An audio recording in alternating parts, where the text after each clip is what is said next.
Now, the bad. Alright, I'm gonna start with the Mandarin twist. Again, like I said, you know, the stereotypes are bad and this and that. We have the Mandarin who isn't the mastermind behind everything. So you had Ben Kingsley in your movie, who is a great actor, who played the Mandarin perfectly, and then you have him revealed that he's an actor. That he was a facade. He was the public face behind the entire, he was a public face in front of the whole plot to get Tony by Killian. Basically, you've set up your main villain in this movie, who he is basically, at the end of the movie, states it's been him from the beginning because Tony stood him up for a conversation on the roof of a hotel while Tony was having nerd sex with a girl downstairs. Yeah, you heard that right. That is the main reason behind the villain going after Tony. He got blown off on New Year's Eve, 1999, by Tony, when Tony was taking a botanist, well, a geneticist botanist, back to the hotel room, and he blew off Killian, told him to go wait for him on the roof and they'd talk, and Killian was stupid enough to go up there and wait. That's the whole reason why all three of these movies have happened now.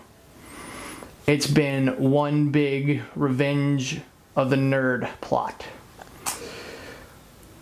Really? That's where I say your plot's weak. Your whole reason for Tony becoming Iron Man and all this crap is because some guy got blown off on New Year's Eve. You have to break it down. The simplest form of the plot is that. That is the heart of the plot. Guy got blown off by Tony Stark. Spends the rest of his life making Tony's life miserable. If you tell me that's good writing for a summer blockbuster, I'll call you a liar 7 ways to Sunday. Okay, number 2 is the whole extremist thing. If you look at the extremist plotline in the comic books and you look at this, the movies, you'll see that they've taken chunks of the extremist plotline from the comics and put them in all 3 movies. Tony's origin in this movie, in the movies, is the way they told the origin in Extremis. You know, the whole goodwill tour to the troops in the Middle East and the shrapnel, all that straight out of Extremis. The suitcase-sized suits is straight out of Extremis. But here's the difference. We get in this movie Tony injecting himself with these sensors that can call his suit to him. In the Extremis plotline, Tony gets injected with the Extremis, and that's why he can control his suit like that. He then, because he tweaked the Extremis and injected himself with it. That's why we got that. Not something he did on his own to try and, because he couldn't sleep and make all these suits. No. It was the Extremis that was injected into him that did that. Hell, Killian isn't a big character in the comics. He's not the director of AIM. Killian's a scientist that worked on the Extremis with Maya. Technically, if you wanted to get, specific, if we were going to, translate Extremis to the screen, Maya should have been the villain. She was the villain in the comic. Killian just offed himself in the comic because he had been working with Extremis and Maya. But we couldn't make the female the villain. No, we couldn't do that. So we had to make Killian the villain because he got blown off at a New Year's Eve party. If you go and you look at the Extremis plot and story, it mirrors these 3 films. Guess what? You could have done them perfectly. The first one is good. I give you Iron Man is good. I didn't even mind Iron Man 2 when people didn't like it all that well. I thought the second was better because you had a villain in the background of all of them. But what they have done now is they have made evil corporate rich guys the villains in all three movies. Really? You're making executives the villains in these movies. Way to preach to the liberal side of America.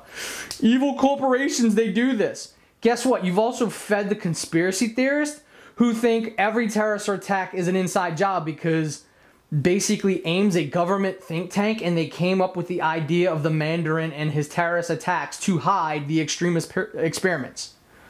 Yeah, so now you conspiracy theorists out there are going to be like, well, if they did it in a movie and they thought about it there, then it can't be too hard for somebody to really think about doing that stuff in real life. Well, when you think about it, I mean, I guess if one person can come up with a crazy idea, anybody can come up with a crazy idea. But you see what I'm saying? You've given fodder to the masses and you're playing the... Whatever, this isn't a political rant.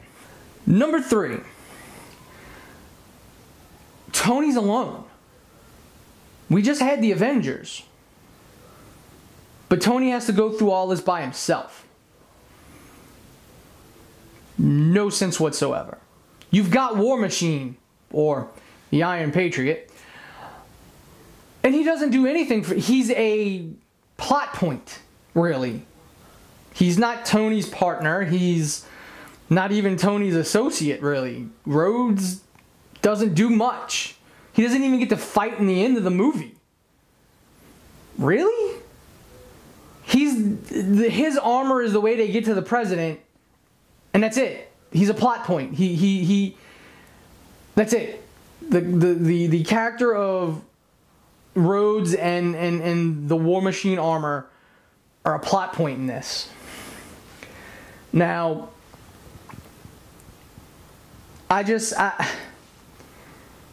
this is a Dark Knight Rises situation.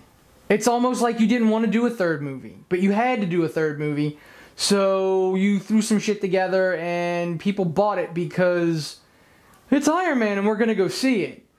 Well, we all know how that worked for Batman back in the day when the last couple of movies were complete and utter crap, but they still technically made money. See what I'm getting at? Stop going to see movies that are horrible. Go see good movies. Go see movies that have good story and good plot. Now, I'm not going to say, I mean, like, I'm glad Iron Man 3 got made, and it's just, you know, at the end of the movie, Tony gets the shrapnel taken out of his chest. So what's the point of him being Iron Man anymore? You know, I really don't see an Iron Man 4 coming. Iron Man's going to show up in the Avengers movies, and he may have... He's going to be relegated to a background character until there's fighting, and then all you have to see is Iron Man. You don't need to see Tony Stark. Because all of Tony Stark's problems are done. They're taken care of. Now all he has to do is be Iron Man. You don't need to know what's going on in Tony's life anymore because everything in his life has been taken care of. See what I'm getting at? So,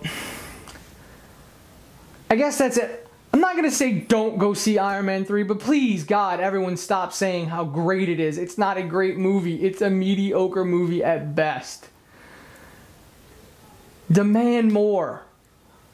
I mean, the head of Marvel's film said Extremis is going to show up again. No shit, Extremis is going to show up again. Because Extremis was another friggin' way to try and reinvent the super soldier serum. Everything in the Marvel Universe, hero-wise, has to do with Captain America. Because Captain America is the antithesis of every superhero in that universe. Like Superman is in DC, Captain America is in Marvel. So, of course, Captain America movie, there's rumors that War Machine's going to be in that. We're going to get the Falcon. It's going to be a lot of S.H.I.E.L.D.-centric stuff. But none of that was in Iron Man 3. Which tells me this is the last Iron Man movie. Sorry to break it to you. I don't see a reason for an Iron Man 4. I really don't. Because of the way they have written the stories. Character that's been around since the 60s. And they've decided everything that needed to be told has been told in 3 2-hour movies. So, that's it, people. There's probably some stuff that I missed, but I'm trying not to make this too long because motherfuckers don't like watching long videos, obviously.